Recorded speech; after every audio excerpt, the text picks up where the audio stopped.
is decathlon time. I'm expecting the chat to come alive right now. That's the cue for the chat to come alive. I think you're okay. Go. Am I putting too much stock into the chat that they're not going to like the Yes. decathlon? Well, if they like the heptathlon, they should also like the decathlon, because this is interesting. Because you got Kevin Mayer of France, 2017 world champion, world record holder, took Ashton Eaton's world record, Gordon. I know. But then, as they say, things got complicated. DNF'd in 2019 with an injury, and he doesn't have any outdoor multis this year. Competed indoors in a heptathlon, but things haven't been that smooth since he broke Eaton's record. Now facing him is a guy named Damian Warner of Canada, who won Goatsies, which he's done numerous times before, but this time set a PB, 88.95. He's trying to get that first global gold, Gordon. He's got 3 bronzes and a silver outdoors. He's got more medals indoors, but none of them are gold. Mayer's been in the way. Ashton Eaton's been in the way. He's never been able to get it done. Third-ranked guy, you got Nicholas Kahl there. Good pick from Germany, 2019 world champ.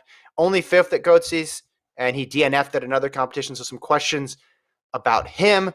Other notable names from the U.S., Garrett Scantling, 86.47, got his PB at the U.S. Olympic trials. And then Maciel Weibo, who was silver in Doha, and he is coming off a 9th place finish at Goatsies. So can Mayer get back on track? Will Damian Warner finally get his gold? What say you, Gordon? I think Warner's can continue to be forever a bridesmaid, never the groom.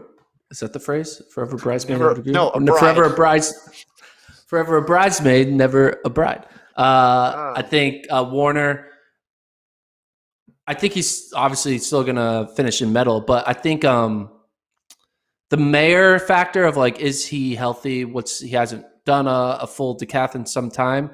He had a solid indoor, and I think his lack of outdoor decathlon is just a factor of situational competitions with COVID and all that stuff. And the decathlon's a very under contested event. So he's like, all right, I'm fine. I'll be ready to go.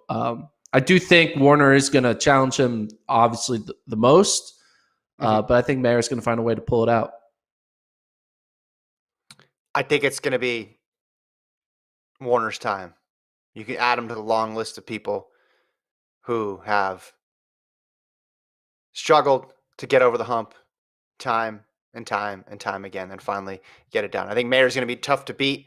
Obviously, he's got the world record for a reason. He's gotten global gold in the past. But when you knock on the door as many times as Damian Warner knocks on the door, eventually opportunity answers, and opportunity is going to be there in Tokyo. I'm feeling good about Damian Warner getting it done this time, because you look not just at how he's done on major championship meets, but like you look at Goatsies, which is for people who don't know, the main multi-event competition. He's won it every year since 2016, and he won it in 2013. So he's won 5 in a row, and he's won 6 overall. So he can beat really good people. It's just a matter of doing it when a gold medal is at stake, and I think this is the time for it to happen. U.S. side of things with Scantling up there, I put their medal odds at 15%. Do you think that's too high? No, I could see Scantling finding a third. I think only one of them. I think the only American will be a 3rd place finisher. Scantling's been coming on strong. Obviously, 2nd in the world right now with his mark.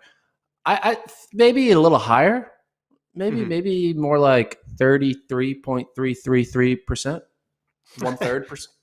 A 1/3. Sarah also picks Warner. She said he looked good. He looked controlled and almost easy in Goatsies. Also, Warner had to train at a hockey rink, no ice during the pandemic because tracks were closed.